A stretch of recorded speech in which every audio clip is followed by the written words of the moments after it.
வணக்கம் friends, welcome to 4in Tamil motivation channel. இப்போ ஒரு மல்டி பில்லியனர் கிட்ட போய் நான் எப்படி பணக்காரன் ஆகுதுன்னு கேட்டீங்கன்னா அவங்க சொல்லுவாங்க நிறைய ஹார்ட் ஒர்க், ஒரு ப்ராப்ளம் சால்வ் பண்ற மாதிரி கிரேட் ஐடியா அண்ட் அதை வச்சு நீங்க ஒரு பிசினஸ் எம்பையரை கிரியேட் பண்ணலாம்னு சொல்லுவாங்க. எப்படி Elon Musk, Jeff Bezos, Mark Zuckerberg, Bill Gates create பண்ணாங்களோ அந்த மாதிரி. பில்லியனர் பேர் கேட்டாலே நமக்கு அவங்க ஞாபகம் தான் வரும். அண்ட் நம்மளும் கஷ்டப்பட்டா அவங்க மாதிரி மாறலாம்னு நினைச்சிட்டு இருப்போம். பட் இந்த புக்கோட ஆத்தர் இதெல்லாம் பொய்ன்னு சொல்றாரு. வெறும் ஹார்ட் ஒர்க்கால நம்மளால எதுவும் அச்சீவ் பண்ண முடியாதுன்னு அவர் சொல்றாரு. இதெல்லாம் சொல்லி நான் உங்களை டிஸ்கரேஜ் பண்ண விரும்பலங்க.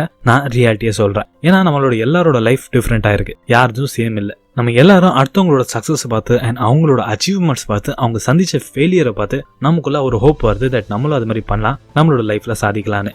பட் ஆத்தர் இது மாதிரி நடக்காதுன்னு சொல்றாரு. ஆத்தர் சொல்றாரு சக்சஸ்க்கு பின்னாடி ஹார்ட் ஒர்க்கை தாண்டி இன்னொரு விஷயம் இருக்கு, அது யாருமே நோட்டீஸ் பண்ண மாட்டாங்க. அண்ட் அதை ஆத்தர் அன்ஃபேர் அட்வான்டேஜ்னு சொல்றாரு. அன்ஃபேர் அட்வான்டேஜ்னா எல்லாரோட சக்சஸ்க்கு பின்னாடி ஒரு விஷயம் இருக்கு, அது யாராலையும் காப்பி பண்ண முடியாது, வெறும் அவங்க கிட்ட மட்டும் தாங்க அந்த விஷயம் இருக்கும். அண்ட் அதாங்க அன்ஃபேர் அட்வான்டேஜ் அண்ட் அவங்களோட secret formula. For example sports lesson எடுத்துக்கோங்க. Virat Kohli, MS Dhoni, Ronaldo, Messi, அவங்க எல்லாருக்கிட்டையும் ஒரு யூனிக் டேலண்ட் இருக்கு, அது வேற யாருக்கிட்டையும் இருக்காது அண்ட் அதை யாரும் காப்பி பண்ண முடியாது. ஆத்தர் சொல்றாரு நம்ம எல்லாரும் ட்ரெடிஷனல் சக்சஸ் ஃப்ரேம்வொர்க் தாங்க ஃபாலோ பண்ணிட்டு இருக்கோம். Hard work, great idea and நிறைய காசு. பட் நம்ம எல்லாரும் சக்சஸ்க்கு பின்னாடி இருக்க இந்த ரூட் காசை கவனிக்க மறந்துடுறோம். நம்ம எல்லாருக்கிட்டையும் ஒரு அன்ஃபேர் அட்வான்டேஜ் இருக்கு அண்ட் எல்லாருக்கிட்டையும் ஒரு யூனிக் டேலண்ட் இருக்கு, அது அடுத்தவங்க கிட்ட இருக்காது. அது பணமா இருக்கலாம், நல்ல டிகிரியா இருக்கலாம், அண்ட் நீங்க பிறந்த ஊரா இருக்கலாம், அண்ட் நீங்க ஏதாச்சும் ஃபீல்ட்ல கெயின் பண்ண எக்ஸ்பீரியன்ஸா இருக்கலாம். இந்த எல்லா விஷயமும் நீங்க நோட்டீஸ் பண்ணாமலே இப்போ வரைக்கும் இருந்திருக்கலாம். பட் இது புரிஞ்சுக்கிறது ரொம்ப அவசியம். அது எப்படி தாங்க இந்த எபிசோட்ல நம்ம பார்க்க போறோம். த அன்ஃபேர் அட்வான்டேஜ் புக்கோட ஆத்தர் இந்த கான்செப்டை மைல்ஸ்னு explain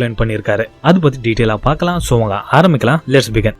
M for money. I'm a young, white, educated male and I got really lucky and life isn't fair. இது ஈவன் ஸ்பைங்கல் சொல்லியிருக்காரு. அண்ட் இவர் தாங்க ஸ்னாப்சாட்டோட ஃபவுண்டர். கைலி ஜென்னருக்கு அப்புறம் இவர் தாங்க second youngest self made billionaire at the age of 24. But இவன்ஸோட அம்மா அப்பா LAவோட ஒரு பவர்ஃபுல் லாயர். ஸோ ஆல்ரெடி இவங்க ஒரு பில்லியனர். அண்ட் இவங்க பேரண்ட்ஸோட ஸ்ட்ராங் கனெக்ஷனால இவருக்கு ஈஸியா பெரிய பெரிய டெக் கம்பெனியோட கான்டாக்ட்ஸ் கிடைச்சது. அதுவே இன்னொரு பக்கம் ஒரு காமன் மேன் ஒரு புதுசா ஸ்டார்ட் அப் ஆரம்பிச்சானா அவங்க கஷ்டப்பட்டு டீமை சேர்த்து ஃபண்டிங் சேர்க்கறதுக்கே ரொம்ப நாள் ஆகும் அண்ட் அதுல ரொம்ப வேலை நடக்கும். இந்த ஸ்டோரியில இவன்ஸோட பேரண்ட்ஸ் தாங்க அவரோட அன்ஃபேர் அட்வான்டேஜா இருந்தாங்க.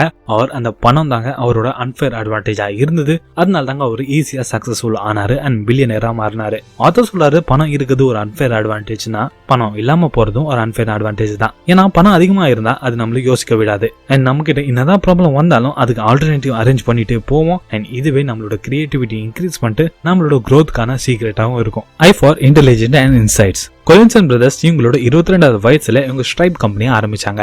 இது ஒரு பேமெண்ட் ப்ராசஸிங் கம்பெனி அண்ட் அது ஒரு $1 பில்லியன் கம்பெனியா மாறிச்சு. பட் இவரோட early லைஃப் பாத்தீங்கன்னா இவருக்கு 16 வயசு ஆகும்போது இவர் ஒரு புது ப்ரோக்ராமிங் லாங்குவேஜ் கண்டுபிடிச்சாரு. அண்ட் இதனாலே அவர் ஸ்கூல் முடிக்கிறதுக்கு ஒரு வருஷம் முன்னாடி MITல இவருக்கு சீட் கிடைச்சது. அதுவே அவரோட தம்பி ஸ்கூல் படிக்கும்போது ஸ்கூலோட டாப்பரா இருந்தாரு அண்ட் அவர் ஸ்கூல் படிக்கும் போதே ஹார்வர்ட் யூனிவர்சிட்டியில இவருக்கு அட்மிஷன் கிடைச்சது. ஆப்வியஸ்லி இவங்க ரெண்டு பேரும் ரொம்ப எஃபர்ட்ஸ் போட்டிருக்காங்க. பட் இவங்களோட இன்டெலிஜென்ஸ் தாங்க இவங்களோட அன்ஃபேர் அட்வான்டேஜா இருக்கு. இப்போ உங்ககிட்ட எந்த ஒரு ஃபீல்ட்ல அவர் ஏதாச்சும் ஒரு விஷயத்துல நாலேஜ் அண்ட் இன்டெலிஜென்ட் இன்சைட்ஸ் இருந்தா அதுவே உங்களோட அன்ஃபேர் அட்வான்டேஜா மாறலாம். ஃபார் எக்ஸாம்பிள் நீங்க சின்ன வயசுல ஆர்ட் நல்லா கத்துருப்பீங்க, பெருசானதுக்கு அப்புறம் அதை யூஸ் பண்ணிருக்கே மாட்டீங்க. பட் அந்த கிரியேட்டிவிட்டியோட இன்சைட்ஸ் உங்களுக்குள்ள இன்னும் இருக்கலாம். அதை நீங்க வேற இடத்துல அப்ளை பண்ணி உங்களோட அன்ஃபேர் அட்வான்டேஜ் நீங்க எடுத்துக்கலாம். இது மாதிரி நிறைய எக்ஸாம்பிள் உங்களுக்குள்ள வரணும்னு நான் நினைக்கிறேன். ஏன்னா அதை யூஸ் பண்ணி நீங்க உங்களோட அன்ஃபேர் அட்வான்டேஜ் ஈஸியா கண்டுபிடிக்கலாம். L for location and luck. Harvard college வேர்ல்ட்ல இருக்க வேல்யூட் காலேஜ்ல ஒன்னு. And Mark Zuckerberg first Facebook Harvard college ஸ்டூடெண்ட்ஸ்க்கு மட்டும் தாங்க கண்டுபிடிச்சாரு. அதுக்கப்புறம் அது சுத்தி இருக்க காலேஜ் அதுல இன்டராக்ட் பண்ண ஸ்டார்ட் பண்ணாங்க அண்ட் அவங்களோட சப்போர்ட் தந்தாங்க. அந்த சப்போர்ட் தாங்க Facebook மேல வேலை செய்யறதுக்கான இன்ட்ரெஸ்ட் இவர் மேல தோணுச்சு. அண்ட் இன்னைக்கு உங்களுக்கே தெரியும் Facebook எவ்வளவு பெரிய கம்பெனியா மாறி இருக்குன்னு. இப்போ மார்க் ஜுகர்பர்க் அவரோட படிச்ச காலேஜ் தாங்க அவரோட அன்ஃபேர் அட்வான்டேஜா இருக்கு. அது கூடவே லக். அது எப்படின்னு கேட்டீங்கன்னா இன்டர்நெட் ஃபாஸ்டா க்ரோ ஆகிற டைம்ல தாங்க Facebook லான்ச் ஆச்சு அண்ட் அது கூடவே ஸ்மார்ட் போன்ஸ். சோ மக்கள் அவங்க எடுத்த போட்டோஸை ஷேர் பண்ண ஆசைப்பட்டாங்க அண்ட் அது Facebook கரெக்டா புரிஞ்சுது, அதுல வேலை செஞ்சுது அண்ட் அதாங்க அவங்களுக்கு சக்சஸ் தந்திருக்கு. ஆத்தர் லக் ரொம்ப அன்பிரெடிக்டபிள்னு சொல்றாரு. அதுக்கு நீங்க ரைட் லொகேஷன்ல ரைட் டைமிங்ல இருக்கணும், அது ரொம்பவே அவசியம்னு. நீங்க உங்களோட சான்ஸ் ஆஃப் லக் இன்க்ரீஸ் பண்ணணும்னு நினைச்சீங்கன்னா புது ஆப்பர்ச்சுனிட்டிஸை தேடி போங்க, புது இடத்துக்கு போங்க, நிறைய மக்களை சந்திங்க. ஏன்னா நீங்க எவ்வளவு உங்களை எக்ஸ்பேண்ட் பண்றீங்களோ அவ்வளவு சான்ஸ் ஆஃப் லக்கி நீங்க ஆவீங்க. உங்க லைஃபை மாத்திர மாதிரி பர்சனை நீங்க சந்திக்கணும்னா நீங்க கரெக்டான பிளேஸ்ல கரெக்டான டைம்ல இருக்கணும். வெறும் வீட்டுல உட்காந்து இருந்தா எதுவுமே நடக்காது. E for education and expertise. சும்மா பேருக்கு ஒரு டிகிரி வச்சு நீங்க ஒரு மில்லியனரா கூட ஆகலாம். பட் ஒரு நல்ல காலேஜ்ல உங்களோட ஒரு டிகிரி உங்களோட அன்ஃபேர் அட்வான்டேஜா கூட இருக்கலாம். ஆத்தர் சொல்றாரு குட் குவாலிட்டி ஆஃப் எஜுகேஷன் நம்மளுக்கு ரெண்டு விஷயம் தரும். First knowledge, second connection. For example Larry Page and சேன் பிரெயின் ரெண்டு பேரும் கம்ப்யூட்டர் சயின்ஸ் PhD ஸ்டான்ஃபோர்ட் யூனிவர்சிட்டியில பண்ணாங்க. அண்ட் அவங்களோட பிஹெச்டி ப்ராஜெக்ட்காக நிறையவே ரிசர்ச் பண்ணாங்க அண்ட் அதை பத்தி நாலேஜ் ரொம்பவே கெயின் பண்ணாங்க. இவங்க பிஹெச்டி படிக்கும்போது இவங்களுக்கு தெரியாது தட் ஃபியூச்சர்ல இவங்க ஒரு கம்பெனி ஆரம்பிக்க போறாங்க. அதோட வேல்யூவேஷன் பில்லியன்ஸ் ஆஃப் டாலரா மாறும்னு. இவங்க கத்துக்கிட்ட நாலேஜ் அண்ட் அந்த ஃபீல்ட்ல கிடைச்ச எக்ஸ்பீரியன்ஸ் தாங்க கூகுளை உருவாக்கிச்சு. ஸோ உங்ககிட்ட எந்தாச்சும் ஒரு சப்ஜெக்டோட டீப் நாலேஜ் இருந்தா அதுவே உங்களோட அன்ஃபேர் அட்வான்டேஜா மாறலாம். அது கூடவே உங்களுக்கு கிடைச்ச எக்ஸ்பீரியன்ஸ் உங்க வாழ்க்கையை நீங்க தான் வாழ்ந்துட்டு இருக்கீங்க, அது வேற யாராலையும் வாழ முடியாது. ஸோ உங்களுக்கு கிடைக்கிற எக்ஸ்பீரியன்ஸை நீங்க யூஸ் பண்ணி இன்டர்லிங்க் பண்ணி புதுசா ஏதாச்சும் விஷயத்தை கண்டுபிடிக்கிறீங்களா ஒரு ஏதாச்சும் ஒரு பழைய ப்ராப்ளம் சால்வ் பண்றதுக்கு யூஸ் பண்றதா இருந்தா இதுவே உங்களோட அன்ஃபேர் அட்வான்டேஜா மாறலாம். ஃபைனலி இந்த மைல்ஸ் ஃப்ரேம் ஒர்க்ல கடைசியா வரது S for status.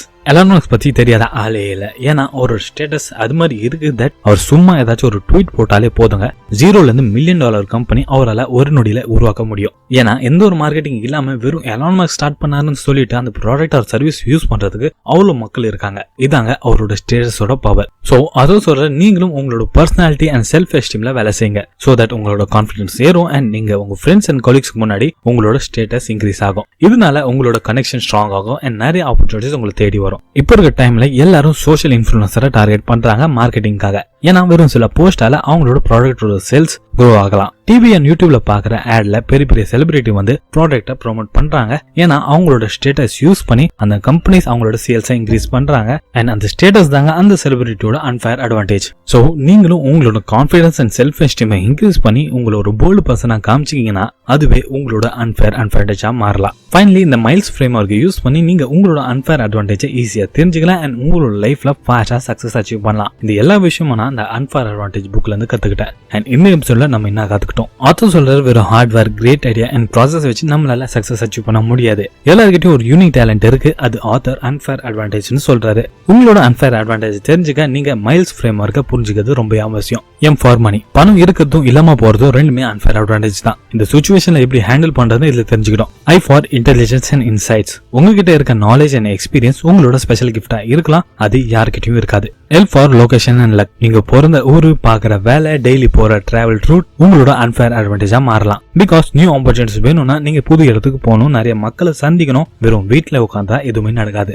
E for education and expertise, நீங்க படிக்கிற காலேஜ் அண்ட் வாங்குற டிகிரி ரொம்ப இம்பார்ட்டன்ட். இது நம்மளுக்கு ரெண்டு விஷயம் தரும். First knowledge, second contact. So அது யூஸ் பண்ணி நீங்க ஈஸியா க்ரோ ஆகலாம். எஸ் ஃபார் ஸ்டேட்டஸ், உங்களோட public value and self esteem உங்களுக்கு ஒரு கான்ஃபிடன்ஸ் தரும் அண்ட் அதுவே உங்களோட லைஃபை மாத்தலாம். ஃபைனலி ஆத்தரோட ஒரு ஃபேமஸ் கோட் இந்த புக்ல ஒன்னு இருக்கு. It's not about focusing on the negatives, it's about knowing the realities. இது மட்டும் தெளிவா புரிஞ்சுக்கோங்க. எப்பவுமே நீங்க உங்களோட நெகட்டிவ்ஸ்ல ஃபோக்கஸ் பண்ணாதீங்க. நீங்க உங்களை ட்ரெயின் பண்ணுங்க. உங்ககிட்ட உங்களுக்குள்ள இருக்கிறத தேடுங்க. ஒரு வாட்டி உங்களுக்கு ரியாலிட்டி புரிஞ்சிருச்சுன்னா நமக்கு கிளியரா தெரிஞ்சிடும் தட் அடுத்தவங்க கிட்ட அன்ஃபேர் அட்வான்டேஜ் இருக்குன்னா நம்ம கிட்ட நம்மளோட அன்ஃபேர் அட்வான்டேஜ் இருக்கு. சோ நீங்க அடுத்தவங்க மேல ஃபோக்கஸ் பண்றதை ஸ்டாப் பண்ணிட்டு உங்க மேல ஃபோக்கஸ் பண்ண ஸ்டார்ட் பண்ணிடுவீங்க.